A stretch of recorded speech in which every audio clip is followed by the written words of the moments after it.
Cruz Cota, eu sou a irmã Martina e hoje nós vamos falar sobre o Papa João Paulo II. A gente precisaria, na verdade, de uns 20 vídeos para falar sobre o pontificado dele, superficialmente, mas vamos tentar resumir aqui, enfim, os pontos mais importantes. Quando Paulo VI morreu, em 1978, o mundo e a igreja com o mundo estavam num ponto realmente de muita escuridão, de muito medo. As pessoas daquela época contam, a gente lê nos documentos históricos, de muito susto. Era, enfim, né, a Guerra Fria com toda a sua ameaça de guerra nuclear, e havia muita falta de orientação, falta de firmeza. As pessoas não sabiam para que lado ir, tanto na política como, enfim, nas várias vertentes sociais, revoluções pululando em cada país, enfim, né, ideologias as mais radicais, tanto de direita como de esquerda. Parecia realmente um mundo sem rumo, sobretudo o nosso mundo ocidental, democrático. O mundo naturalmente comunista vive numa ditadura e, portanto, sente isso menos, mas uma ditadura que claramente está ruindo, vai acabar. Há todo um sentimento de muito susto, de muito medo, de muita escuridão, que se reflete também dentro da igreja. A igreja é feita por homens e é natural que seja assim. Apesar dos pontificados tão santos e tão fortes de João XXIII e de Paulo VI, a crise depois do Concílio Vaticano II estava ainda, né, em plena força, e havia dentro da igreja divisões tremendas entre os assim chamados, né, tradicionalistas e progressistas. Os progressistas, inclusive, namorando ideologias marxistas, por exemplo, né, toda a teologia da libertação na América Latina. Os tradicionalistas, por outro lado, muitas vezes chegando até a rejeitar o concílio, rejeitar o Papa. Como a gente mencionou, Paulo VI foi um mártir nesse sentido. E quando ele morreu, não havia nenhum candidato óbvio, muito pelo contrário, mais ou menos ninguém queria ser Papa. Quando, enfim, né, a igreja está bem organizada e bem no mundo, é fácil ser Papa, mas nesse momento é uma coisa dificílima. E os cardeais escolheram um candidato de novo de compromisso, um homem que era conhecido sobretudo pela sua santidade e que, portanto, poderia, né, levar a igreja, pelo menos no caminho fiel a Deus, até que coisas novas viessem, que era o cardeal italiano Albino Luciani, que ficou conhecido por nós como o Papa do Sorriso, porque era uma pessoa quase tímida, extremamente afável, extremamente bondosa. De novo, um pároco, um pastor que gostava mesmo de estar, né, com as crianças e com as pessoas, e que escolheu para si um nome duplo pela primeira vez na história, em homenagem aos dois papas que vieram antes dele, e claramente indicando, né, a sua fidelidade ao concílio. Se chamou assim João Paulo, para nós, João Paulo I. E havia então muita esperança de que pelo menos as coisas agora começassem enfim, né, tomar um rumo de crescimento, tomar um rumo de maior unidade, visto que ele era claramente gostado por todo mundo, mesmo pelas pessoas, enfim, né, não católicas. E João Paulo I falece de um ataque do coração 30 dias depois de ser eleito. A gente pode imaginar, para quem não viveu aquela época, eu era muito pequenininha, que susto e que medo e que teorias de conspiração isso causou no mundo inteiro, inclusive no mundo não católico, não cristão. Claro que, né, o pessoal de esquerda diz que os de direita tinham matado o Papa, os de direita que os, enfim, comunistas tinham assassinado o Papa, os tradicionalistas, né, que os progressistas tinham feito o Papa morrer do coração e vice-versa, e todo tipo de história surgiu sobre, enfim, né, a morte completamente inesperada. Ele morreu durante o sono, de João Paulo I. Um segundo conclave se reuniu no mesmo ano de 1978 e muita gente dizia, meus pais se lembravam disso muito bem, havia um sentimento realmente de medo, de susto, de medo, de desamparo, mesmo, curiosamente, para pessoas não católicas, porque a igreja é uma instituição histórica antiquíssima, fortíssima. A figura do Papa continua sendo, obviamente, vamos dizer assim, né, uma solidez, uma coluna moral muito grande. E, portanto, quando a gente não sabe o que Papa vai ser e se ele vai morrer rapidamente ou não, isso é para toda a sociedade, sobretudo ocidental, um susto muito grande.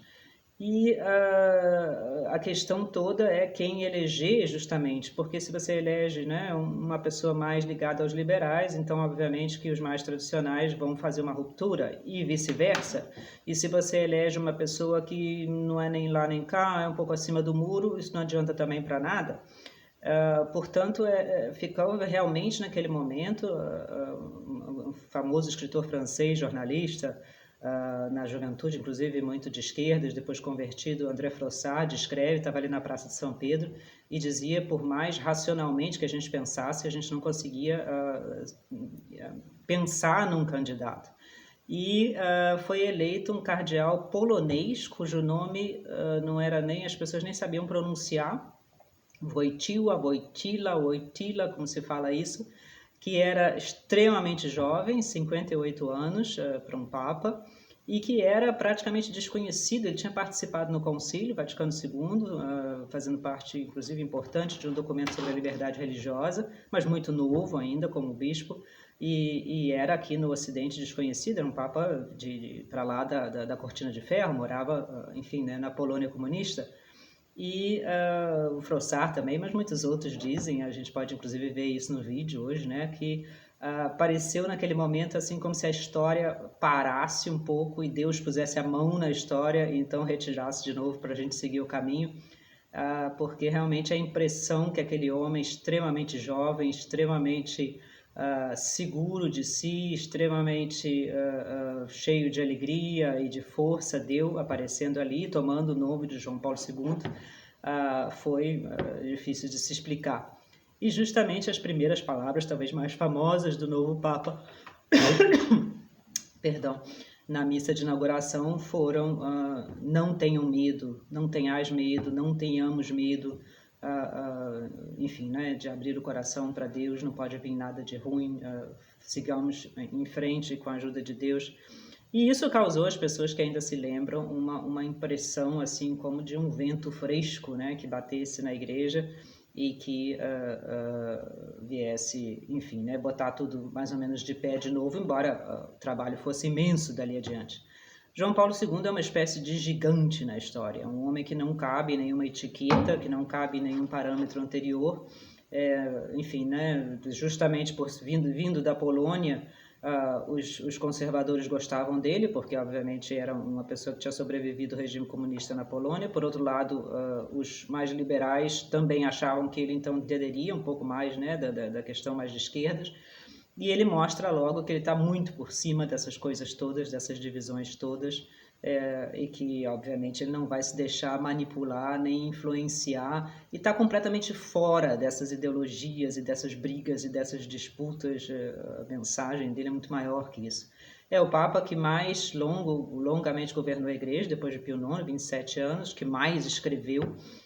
Os escritos de João Paulo II vão ser em 500 anos, 1000 anos ainda estudados. Cada encíclica dele é um trabalho, enfim, enorme, sobretudo de filosofia. Ele, sobretudo, é um filósofo. E é o Papa que mais viajou. E a maioria de nós cresceu no seu pontificado e se lembra dele muito bem. Ele era originalmente de uma família muito modesta, polonesa, de uma cidadezinha pequena, perto de Cracóvia. O pai era um soldado. Perdeu a mãe aos 9 anos, perdeu o único irmão aos 12 anos e perdeu o pai no meio da Segunda Guerra Mundial aos 19 anos, ficando sozinho no mundo, na Polônia durante a Segunda Guerra. Só escapou, enfim, com vida, porque foi requisitado para trabalho escravo em Cracóvia. Trabalhou numa indústria de químicos e depois numa pedreira. E claro, uma pessoa jovem, um desportista de boa saúde, conseguiu sobreviver à Segunda Guerra Mundial, entrou no seminário ainda durante a guerra, estudava de noite, trabalhando por dia, enfim, né, trabalhos forçados, às vezes mais de 16, 17 horas por dia. Quer dizer, um homem que viveu todos os terrores, vamos dizer assim, do século XX, conheceu de perto tanto o nazismo contra o comunismo, um homem cheio de experiência, um pastor, tinha, enfim, né, grupos de amigos que se mantiveram amigos dele até o seu papado, desde a sua paróquia, um homem que conhecia toda a questão, por exemplo, judia, na Polônia, a perseguição a judeus muito de perto, um artista de teatro, ele fez teatro desde pequeno, conhecia o mundo da cultura, amava o mundo da cultura imensamente, um gigante intelectual, uma pessoa de uma intuição fora do comum, que sabia nas suas visitas a cada país, né, incentivar o que aquele país tinha de próprio e de bom. uma pessoa que atraía para Deus de uma forma fantástica. Muitos de nós se lembram dele já muito velhinho e doente, mas dos seus primeiros anos era um homem de uma energia, de uma alegria, de uma força. Realmente, a gente às vezes, né, parecia estar vendo a mão de Deus realmente na história. E, obviamente, todo o seu pontificado daria, enfim, né, há biografias muito boas sobre o seu pontificado, sobre a sua história, mas se poderia falar disso sem fim, porque todas as viagens que ele fez, todo o seu papel na queda do comunismo europeu, enfim, né, todo o seu trabalho pelas famílias, todo o seu trabalho justamente por essa amizade entre fé e razão, toda a sua fundamentação teológica e filosófica da fé no mundo moderno, toda a sua insistência sobre a responsabilidade, a liberdade, enfim, né, toda a sua, talvez a frase ou a expressão que possa mais explicar o seu pontificado ou designar o seu pontificado seja o humanismo cristão. Sejamos profundamente humanos, humanos até o fim, humanos até onde vai a dor humana, o pecado humano, enfim, né, as falhas humanas, a fraqueza humana, mas o humanismo verdadeiro que realmente engrandece o homem e que realmente faz o homem homem é o humanismo que é entendido a partir de Deus, porque foi Deus quem criou o homem. Sem Deus, é uma frase famosa dele, o homem não se entende a si mesmo, é só através de Deus, em Deus, que o homem se entende a si mesmo, que o homem se encontra, que o homem se realiza.